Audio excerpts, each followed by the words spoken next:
Bonsoir à toutes et à tous. Merci d'être là. En fait, Sonia dit je vais éclairer votre lanterne. Et effectivement, c'est bien une histoire de lanterne, puisque avant le cinéma des premiers temps, avant le cinématographe, il y avait la lanterne magique. Je ne sais pas si ça vous parle, mais je vous montrerai. Donc, aujourd'hui, je vais vous parler du cinéma ambulant, plus précisément des petits cirques roms, qui en France de 1894 date d'invention du cinéma, jusqu'à 1914, là c'est la date du début de la Première Guerre mondiale qui marque un arrêt. Donc je vais vous raconter cette histoire, qui est une histoire de stratégie de vie. Pour commencer, je veux simplement vous dire que cette histoire n'a pas été très connue, n'est pas connue, d'une part parce qu'au niveau de l'histoire du cinéma, on a essentiellement travaillé sur, enfin les historiens et les historiennes ont travaillé sur le cinéma comme art cinématographique, comme un art. Mais la période que j'étudie, donc de 1894 jusqu'à 1910, ce n'est pas le 7e art, ce n'est pas de l'art, c'est une attraction. Donc ce mot-là, attraction, il est important parce qu'il explique le parcours du cinéma. Donc les historiens n'en ont pas parlé parce qu'ils commencent avec l'art cinématographique et aussi parce qu'ils commencent l'histoire avec l'histoire des salles de cinéma.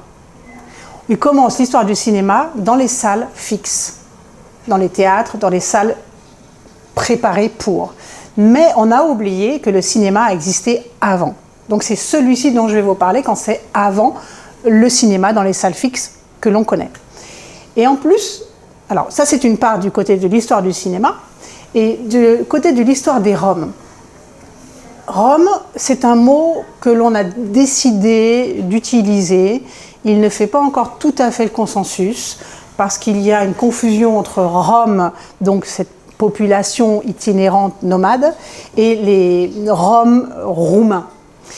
On utilise le mot Rome pour remplacer en France Romanichel, qui est péjoratif, pour remplacer manouche, qu'on utilise aussi en France et qui est péjoratif, gitan. On parle aussi en Allemagne de Zigeuner, Zigan, etc. Donc, c'est un mot consensuel, plus ou moins. Donc c'est pour ça que moi je vais parler de ce terme-là. Et de toute manière, cette population rome, elle a été la plupart du temps étudiée du point de vue de la persécution, du point de vue de l'exclusion. On les connaît un petit peu dans l'histoire de la Seconde Guerre mondiale comme des gens qui ont été internés dans des camps.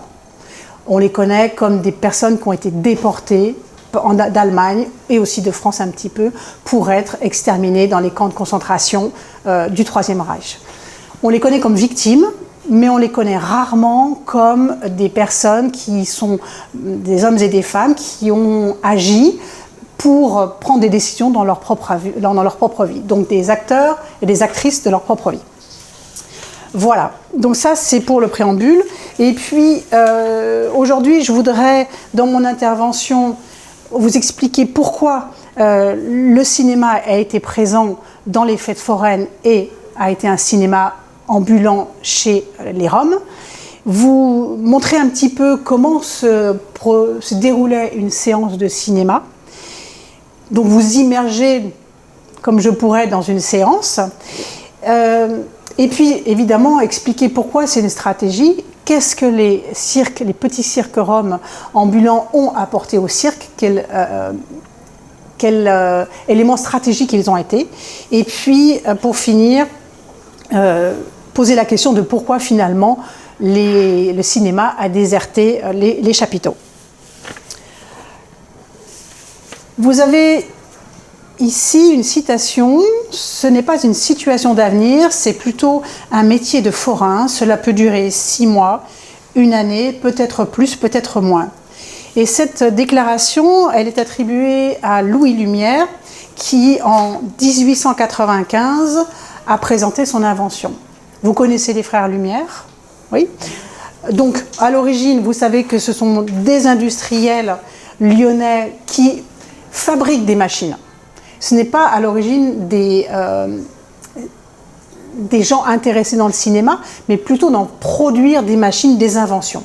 Et c'est leur père, donc vous avez deux frères qui sont Louis et Auguste Lumière, et c'est le papa qui dit écoutez, il y a beaucoup de gens qui travaillent sur l'image animée, je veux que vous travailliez dessus. Donc les deux frères travaillent et ça donne la création du cinématographe Lumière. Pour eux, ce n'est qu'une curiosité scientifique. C'est juste essayer de trouver comment animer l'image. Et donc cette phrase qui est ici, ce n'est pas une situation d'avenir, c'est plutôt un métier de forain, elle a été prononcée par Louis Lumière au moment de la présentation, la première présentation du cinématographe en mars 1895. Et c'est présenté à Paris, dans une salle de théâtre, devant des journalistes, des scientifiques, des universitaires, pour présenter l'invention. Et ils ont devancé de quelques mois, je crois, Edison, qui aux États-Unis travaille lui aussi pour essayer de développer ce système. En parallèle des frères Lumière, il y a cet homme qui est Georges Méliès. Georges Méliès, c'est un riche héritier. Il est français. Son père a fait fortune dans la chaussure. Mais Georges Méliès ne veut pas travailler dans l'usine familiale. Lui, ce qui l'intéresse, c'est la magie, c'est la prestidigitation. Ce qu'il veut faire, c'est faire de la féerie. Par contre, il va bien hériter de la fortune paternelle, et avec la fortune paternelle, il va d'abord acheter un théâtre qui s'appelle le Théâtre Houdin à Paris, et c'est là qu'il va commencer à développer ses spectacles. Georges Méliès, il veut acheter l'appareil des frères Lumière. Les frères Lumière disent non, non, non, on reste propriétaire. Donc il crée lui-même autre chose qui va s'appeler le kinétographe et qui va être exploité dans son théâtre. Donc je vais vous montrer ici une de ses productions de Méliès et je vous expliquerai aussi pourquoi, bien sûr, Georges Méliès est intéressant dans cette histoire des cirques roms.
Donc là, c'est vraiment un de ses premiers films.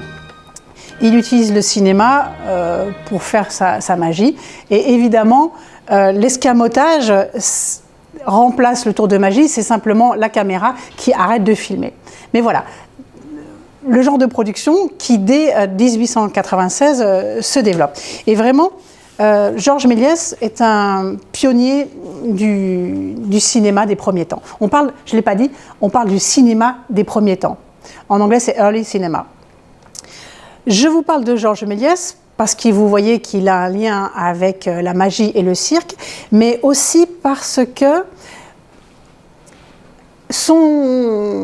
il va créer des entrepôts, des lieux où il va commencer à filmer, créer des décors, etc. Et ce lieu de création, il est situé à Montreuil, donc dans la région parisienne, dans la périphérie de Paris. Et il côtoie, mais vraiment il côtoie mur à mur, cet endroit qu'on appelle la zone. La zone, c'est une zone qui est tout autour de Paris, qui qui est le fait de la destruction des fortifications. On a détruit les fortifications autour de Paris. Ça a créé une zone libre, ce qu'on appelle, ça a créé des terrains vagues, et ces populations roms vont s'installer sur ces zones, vont créer un énorme bidonville. Il y a des personnes qui vont rester, mais en général, les petits cirques roms, où il y a du cinéma, ils viennent là en hiver, et puis se créent des cafés, des magasins, etc. Donc, ils les côtoient. Et il va même faire plus que les côtoyer, puisque certains vont jouer dans ces films. Alors, dans le cinéma ambulant, il y a deux univers. Il y a celui de la fête foraine, dont vous avez un exemple ici, et puis celui des petits cirques roms, où je vais venir petit à petit. Je reviens à cette phrase de Lumière qui disait que c'était une invention condamnée, oui, mais si les forains ne l'avaient pas imposée aux foules. Vous avez donc Méliès qui va filmer peut-être, je crois, 1 millier de films. Certains sont colorisés à la main. Et ces films, il les vend aux forains. Il les vend aux ambulants. Donc c'est dans les fêtes foraines qu'on va commencer à voir ces films. Et pourquoi les forains sont intéressés? Vous avez ici l'image de ce qu'on appelle une baraque. C'est le mot utilisé. Un stand, comme on dirait aujourd'hui, c'est une baraque. Mais cette baraque, elle appartient à une famille de forains industriels. C'est-à-dire des grands forains, des gens qui ont les moyens, qui circulent avec parfois plusieurs wagons, avec des trains et qui se déplacent en France et en Europe. Donc c'est vraiment des grosses unités industrielles d'attraction. Et c'est là où je veux en venir. Les forains, ils sont toujours là pour vous dire, devant leur baraque, ils vont vous dire venez voir l'incroyable spectacle, venez voir la toute nouvelle chanson, découvrez la dernière invention. Ils sont toujours en train d'essayer de vendre et de proposer de nouvelles attractions. Qu'est-ce que c'est une nouveauté sur un plan psychologique? La nouveauté, c'est quelque chose qui dépayse, c'est quelque chose dans une fête foraine qui nous met en insécurité, où on a un frisson, de l'émotion. Et la fête foraine, c'est vraiment le lieu où on va essayer de donner de l'émotion, du frisson, de l'excitation. On essaye de distraire les foules. Et donc, dans les fêtes foraines, avant le cinématographe, les forains se sont intéressés à d'autres inventions. Et pendant 150 ans, ils ont soutenu le développement d'inventions. Il y a eu les rayons X. Au début, le rayon X est une invention comme les autres, et c'est beaucoup utilisé dans les fêtes foraines pour effrayer, donner du frisson. Il y a eu aussi, évidemment, le phonographe, et bien d'autres choses avant le cinéma. L'attraction du cinéma qui donne l'illusion du mouvement, évidemment, ça intéresse les fêtes foraines, ça intéresse les cirques. Et dans les fêtes foraines, il y a aussi ce qu'on appelle des ménageries, c'est-à-dire des animaux en cage, un dresseur qui va faire un spectacle et il inclut le cinéma dans sa ménagerie. Donc le cinéma est une attraction. Ce mot attraction, il est important puisque je vous l'ai dit, ça s'appelle le cinéma d'attraction ou le cinéma du premier temps. Une attraction au départ, c'est quelque chose qui est physique, c'est une force physique. Et dans le jargon des forains, ça devient en fait une activité qui va vous stimuler les sens, qui va vous faire peur. Il y avait par exemple les baraques où on montrait des monstres, la femme à barbe, la femme sans tête, l'homme sans bras ni jambes. Il y a ce genre de monstruosités qui sont montrées.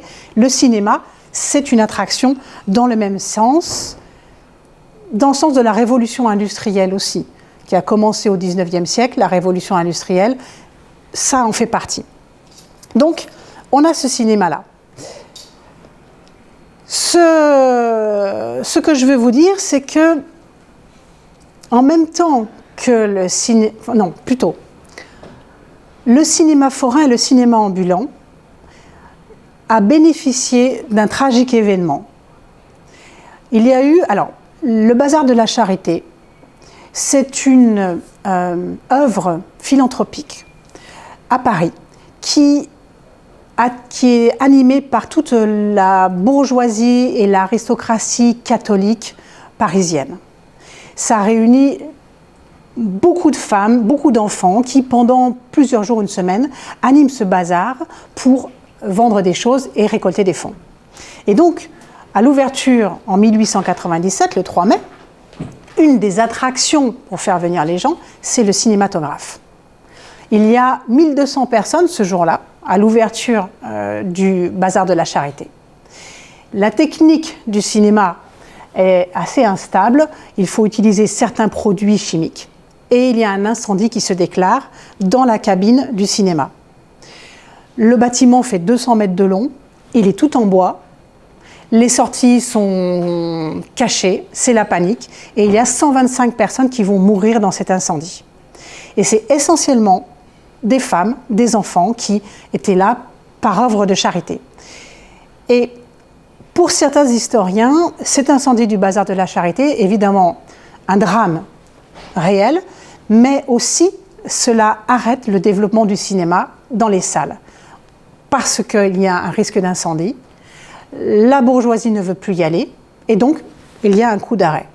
Cela favorise le cinéma forain, et c'est le cinéma forain qui prend le relais, et c'est évidemment le cinéma des petits cirques roms également qui prend le relais. Donc voilà pourquoi je vous parle de cet incendie tragique. Tout ça pour venir à nouveau sur ce cinéma forain où je vous présente deux baraques. Donc vous voyez bien, c'est du cinéma, c'est des forains industriels avec des gros moyens. Vous avez des devantures qui sont décorées. Il y a beaucoup de couleurs. Il faut absolument attirer les visiteurs. Pour attirer les visiteurs, eh bien, il y a toujours toutes ces dorures, tout ce côté magnifique. Alors évidemment, c'est juste une façade en bois. Derrière, il y a juste une tente et une salle de cinéma. C'est le cinéma forain, mais moi, je vais plutôt vous parler de celui-là. C'est ce cinéma-là dont je vous parle. C'est un cinéma qui est plus un cinéma, comme vous le voyez, dans une roulotte. On a ici, alors là, c'est un document que m'a remis le petit-fils du grand-père à qui appartenait ce cinéma. Il s'appelait Raymond Gurem. Et Raymond Gurem a cette photo du cinéma et du petit cirque familial. Raymond Gurem est un manouche français.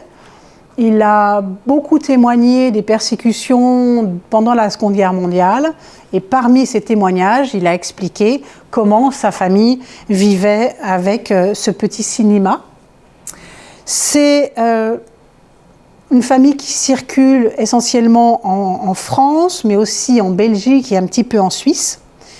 Et dans ce type de cinéma, eh bien, toute la famille est impliquée. C'est-à-dire que le papa va être l'opérateur qui va faire tourner la manivelle. La maman va former les enfants à des activités artistiques de cirque, donc des jongleurs, des acrobates, des clowns. Et Raymond, qui était le témoin de cette histoire, lui, il était acrobate, clown, et puis dresseur de chevaux. Donc, j'ai oublié de vous montrer ça. Voilà, ça, c'est un autre type de cirque rome ambulant. Il n'y a rien de coloré, il n'y a rien de riche, il n'y a pas de dorure. On est vraiment dans une vie où, avec le mot français de jargon, qu'on bidouille. On essaye de s'organiser avec des petites choses pour faire un spectacle. Et vous voyez ici que toute une famille est mise en scène. Dans une représentation, dans un petit cirque ambulant, il y a besoin d'attirer les gens. Donc il y a besoin d'une parade. Une parade, ça veut dire que tous les membres de la famille sont habillés. Souvent, c'est la maman, pas souvent, c'est toujours la maman à fabriquer les costumes. Et tous ensemble, ils montent sur une charrette, jouent de la musique, font des numéros pour attirer les gens, pour les faire venir au spectacle.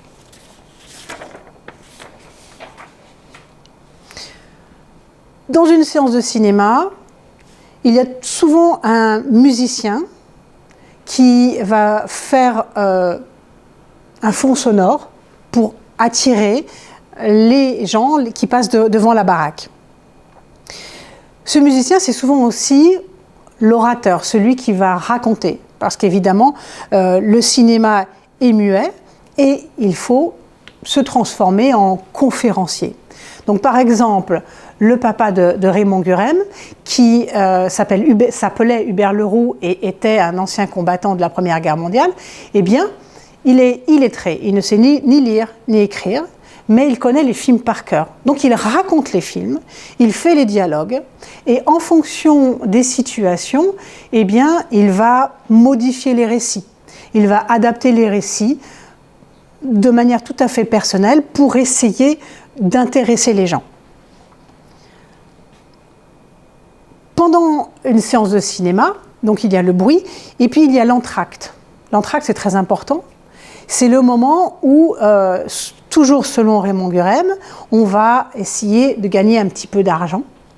Et sa maman fabriquait des gagne-tout-coup. Gagne-tout-coup. Alors il m'a expliqué, il m'a dit, oui, on gagne à chaque fois. À chaque fois, il y a une espèce de jeu et on gagne quelque chose. Donc la maman fabriquait des surprises. Elle allait à Paris, elle achetait des petites choses, une petite bague, une petite broche, une petite bidouille qu'elle mettait dans un cornet en papier. Elle mettait une surprise dedans et elle vendait les surprises. Il vendait aussi souvent des sucreries fabriquées par la maman pour essayer de gagner de l'argent. Et à la fin de la représentation, on avait aussi une loterie. Alors j'aime bien cette anecdote parce que je vais essayer de la dire clairement. La loterie. On annonce, avant la séance de cinéma, le bonimenteur. Le bonimenteur, c'est celui qui essaye d'attirer. Bonimenteur. Il raconte des boniments, il raconte des histoires. Il fait des trucs pour attirer. Il va faire apparaître une pièce d'argent. Il va la faire disparaître. Et ça attire les gens à l'intérieur du cinéma. À la fin de la séance, c'est là où je veux en venir, il y a une loterie.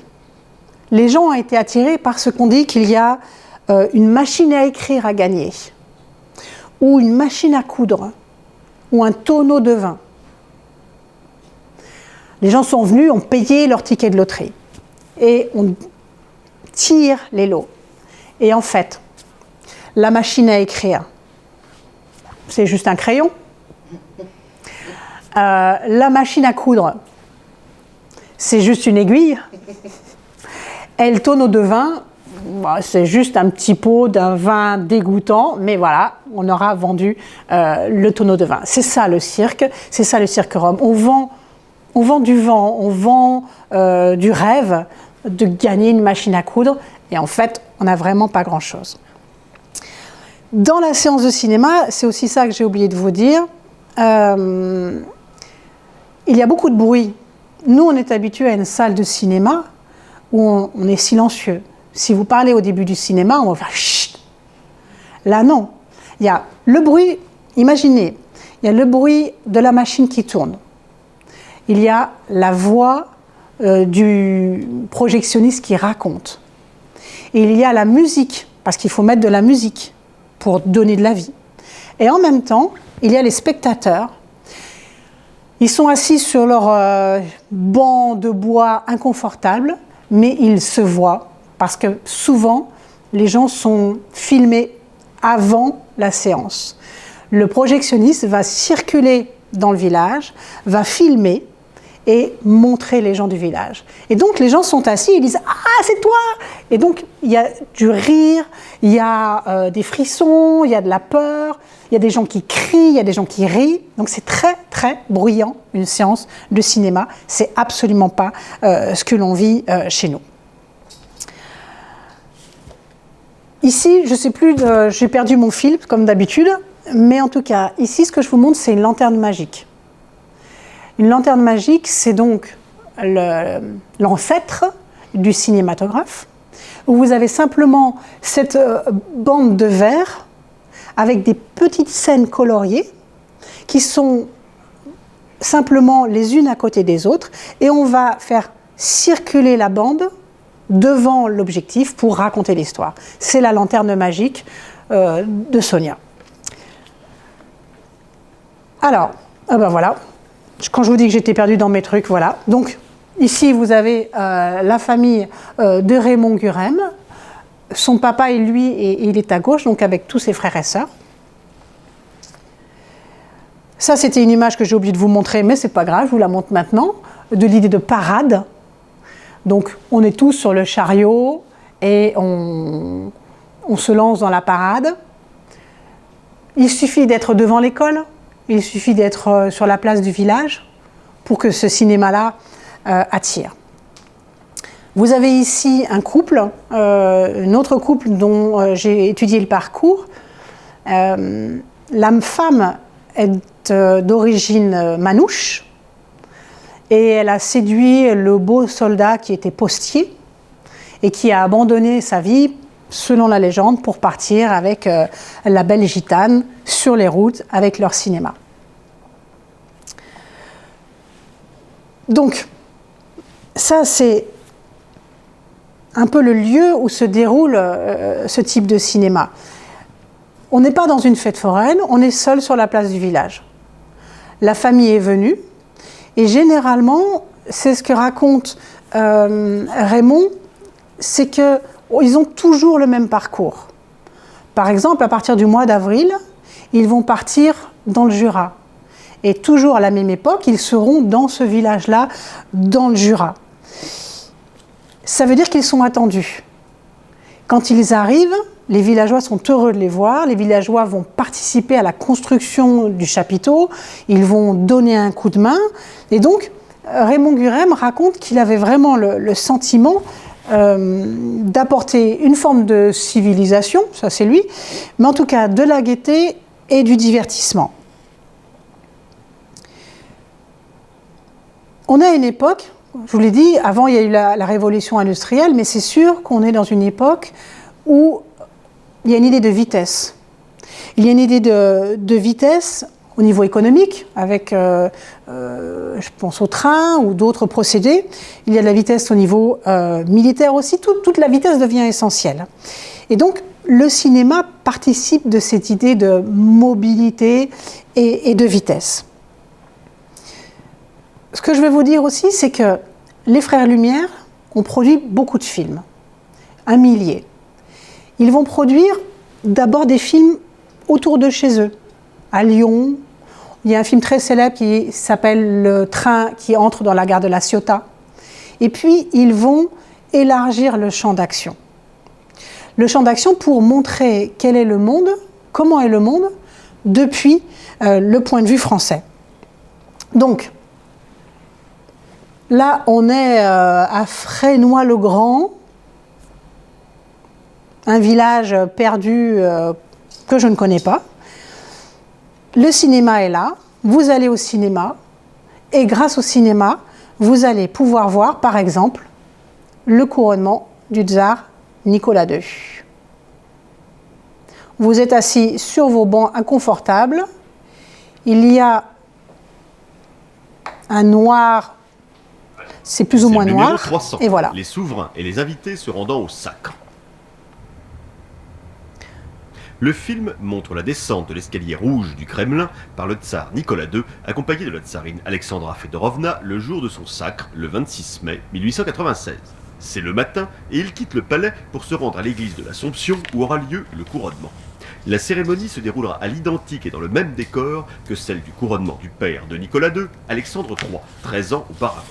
Ce fut le premier événement d'importance dont la maison Lumière décida la couverture. Donc, le premier événement d'importance dont le cinéma Lumière décide la couverture. 1896, vous assistez au couronnement du tsar à Moscou alors que vous n'avez jamais quitté votre village. C'est le type de film qui va être montré. On montre aussi la modernité. Vous êtes à la campagne, vous ne savez pas ce que c'est qu'une usine. Eh bien, on vous montre sortie d'usine. Alors là, c'est la sortie d'usine des cinémas Lumière. Donc, ils produisent autre chose que des projecteurs et donc, on voit la sortie d'usine avec toute la modernité que ça peut avoir. Toujours, je crois, en 1896.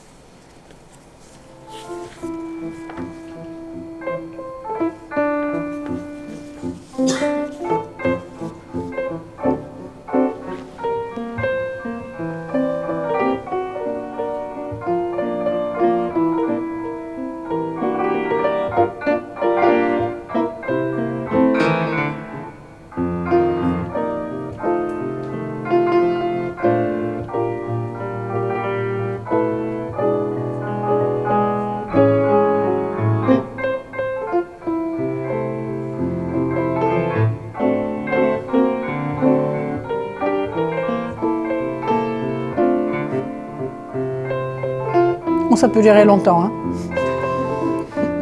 Donc je l'arrête. Mais bon, vous imaginez bien le côté exotique que ce type d'image peut avoir.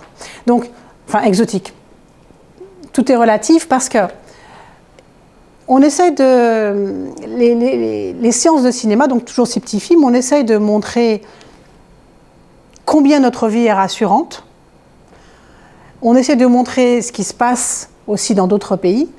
Et puis, il y a aussi une vision un peu occidentale, franco-française, très centriste, où on essaye de vous montrer, vous, Français et Françaises, que vous vivez dans un milieu très sécurisé, très civilisé, très à l'abri des sauvages, entre guillemets. Et donc, il y a évidemment des scènes qui sont filmées pour montrer à quel point la France peut avoir une mission civilisatrice auprès des sauvages. Donc je mets à nouveau mes doigts entre guillemets pour bien que vous ne me preniez pas au premier degré.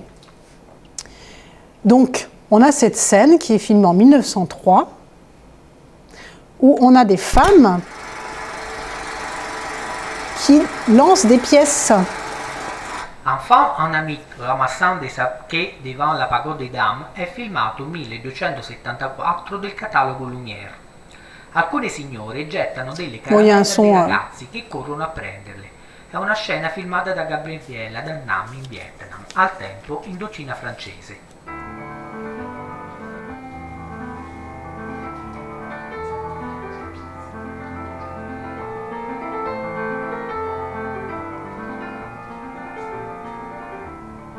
Donc en plus, c'est des vues qui durent, hein. Alors vous avez ça avec la population noire d'Afrique, évidemment, avec la population nord-africaine, l'Algérie, où toujours on montre le côté civilisationnel de l'Europe.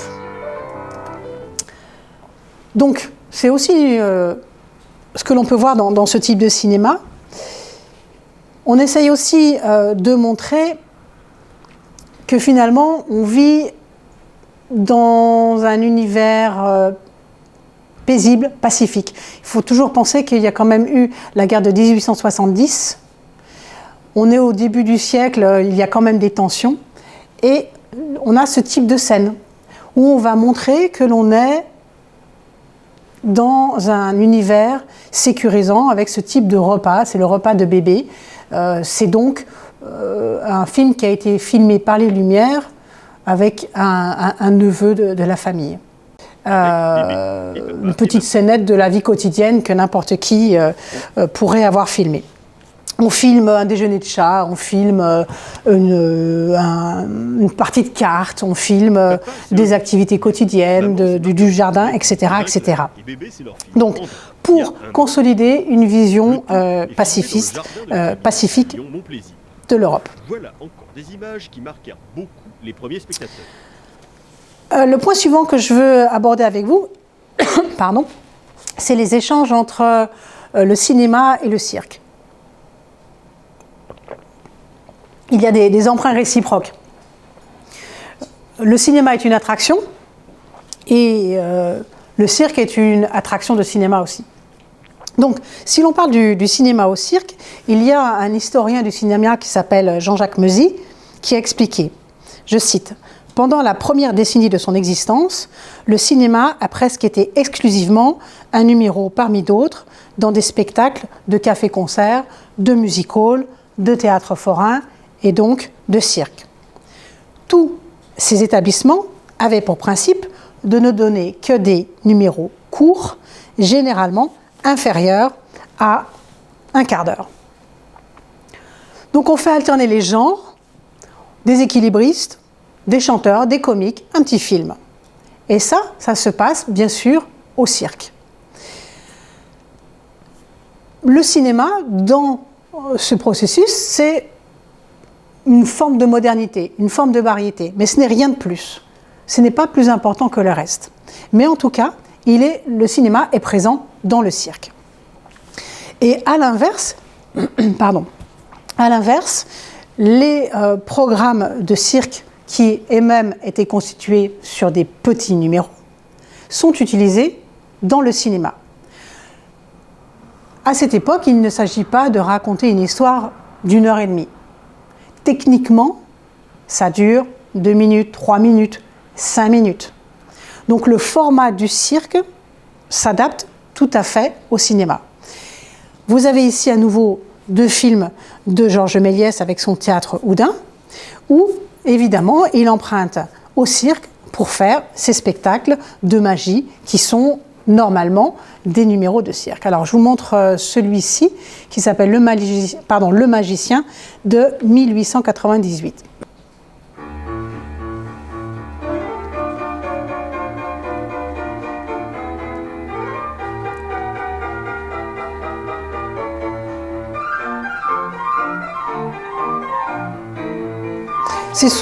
C'est même presque toujours Georges Méliès qui se met en scène, évidemment.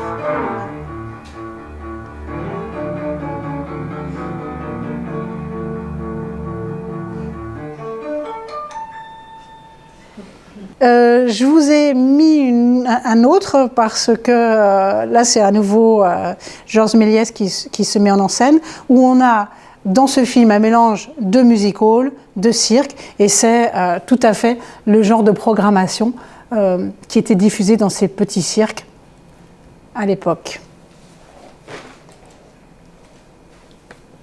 Il n'est pas très long non plus par définition. En tête, vous avez Georges Méliès.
Bon, la musique, elle n'est pas d'époque. Hein.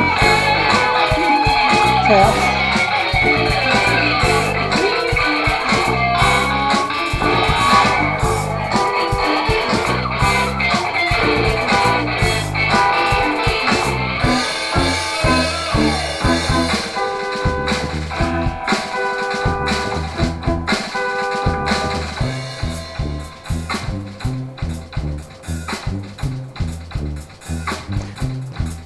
Donc le musicien aussi sur le côté qui fait partie des éléments importants du cirque.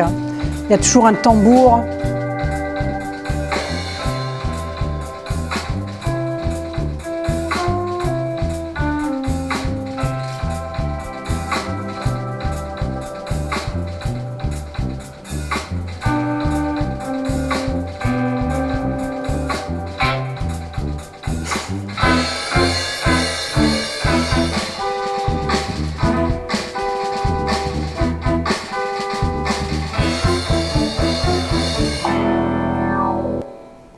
Ok. Donc vous voyez qu'il y a vraiment une volonté de joie, une volonté de rire.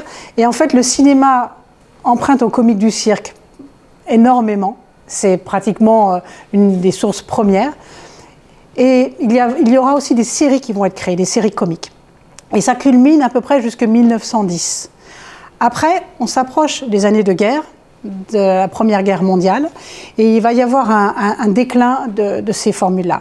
Mais en tout cas, ces petits films comiques qui sont montrés dans les villages ont un caractère absolument essentiel parce que il faut reconnaître que dans ce début du XXe siècle, même s'il n'y a pas encore la menace de la guerre, la vie est difficile.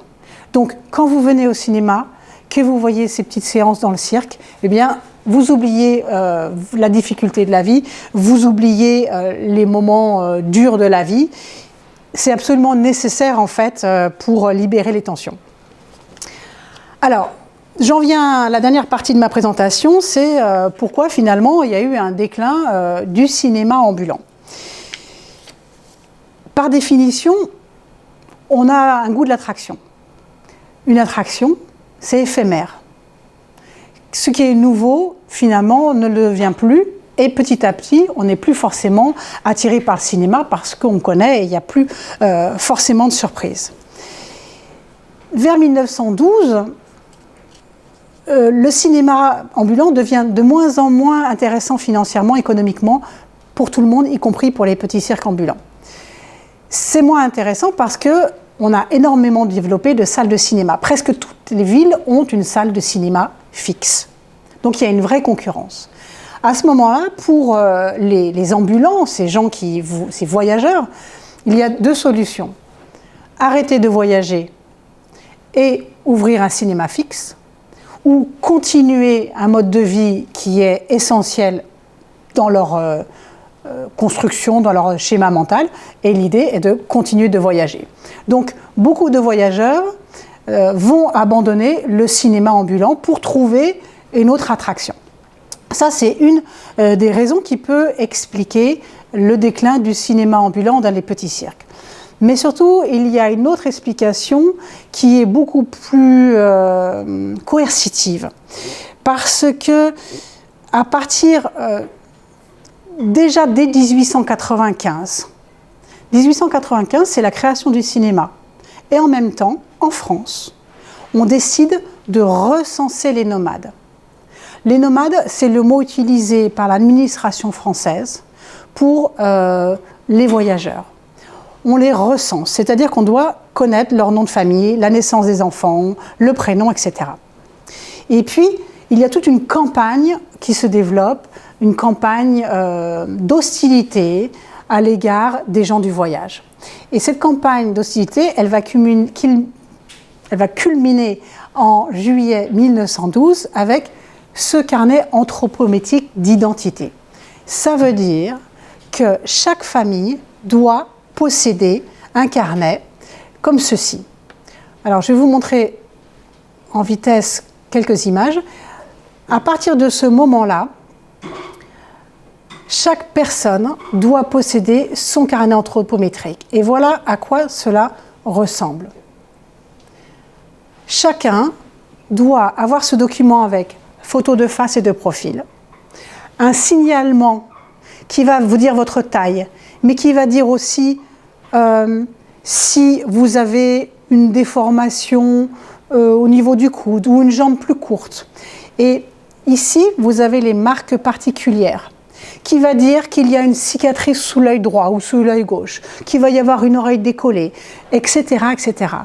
Cette fiche, ce carnet anthropométrique, il a été développé par un monsieur qui s'appelle Bertillon.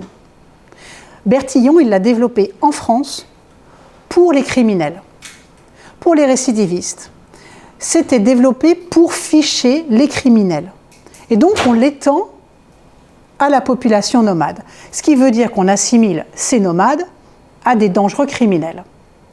Pourquoi on les assimile à des dangereux criminels? Il y a eu la guerre de 1870. Les nomades, comme on les appelle, sont des gens qui circulent. Ils sont libres. Et on commence à ne pas aimer les gens qui circulent librement. Parce que potentiellement, ce sont des espions. Donc le carnet anthropométrique, il impose, je vais vous montrer une autre image, il impose de dire systématiquement, tous les 2 ou 3 jours, que vous êtes arrivé dans telle ville. Donc par exemple ici, on voit que cette personne est arrivée dans un village qui s'appelle Périac le 4 septembre 1935. Il a demandé l'autorisation au maire pour arriver et il a quitté ce village le 5 septembre 1935. Tous les nomades sont fichés, contrôlés. Donc il y a une perte de liberté. En même temps, il y a une véritable censure qui se développe parce que l'on a peur de l'espionnage. Et puis il y a l'idée de moralité. Les programmes de films sont libres, on montre ce que l'on veut. Et ça ne plaît pas. On montre ce que l'on veut et on raconte ce que l'on veut. C'est-à-dire que celui qui s'appelle le bonimenteur va décrire des images, mais il va aussi filmer. Et s'il filmait une installation militaire? Et s'il filmait une usine? On suppose que ça peut être de l'espionnage. Donc, il y a une véritable mise en place d'une censure. Et si je me souviens bien de mémoire, en 1913, il y a une commission de la censure et il n'y a plus aucune liberté de filmer et de montrer ce que l'on veut. Le dernier élément qui fait que ce cinéma va disparaître, c'est que l'État français décide en 1912 d'utiliser le cinéma comme moyen d'éducation pour faire des leçons de choses, des leçons de morale. Il n'est pas possible de laisser entre de mauvaises mains, donc des nomades associés à des criminels, la possibilité de donner des leçons de choses, des leçons de morale. Donc, petit à petit, ils sont totalement dépossédés de ce moyen de vie. Pour aboutir finalement en 1939, avec la déclaration de la Deuxième Guerre mondiale, et dès le printemps 1940, avant même l'invasion allemande en France, il y a une décision du gouvernement de la Troisième République française d'interner tous les nomades dans des camps d'internement. Et ils vont y rester de mars-avril 1940 jusqu'à la fin de la guerre, voire, donc fin de la guerre 1945, voire jusqu'en 1946. Quand ils sortent des camps en 1946, pour ceux qui ont survécu, évidemment, ils ne retrouvent plus rien. Plus de roulotte, plus aucun bien, plus de chevaux, ils ne sont pas remboursés, et tous les films qu'ils possédaient ont été pillés. Donc c'est vraiment la fin de cette histoire, d'abord des petits cirques roms, et bien sûr du cinéma ambulant, qui va perdurer un tout petit peu, mais finalement c'est la fin de cette histoire. Je m'arrête là, je ne vais pas faire de conclusion, parce que je crois que j'ai beaucoup parlé, et puis je vous remercie de votre attention, et puis j'espère que ça vous a intéressé. Voilà.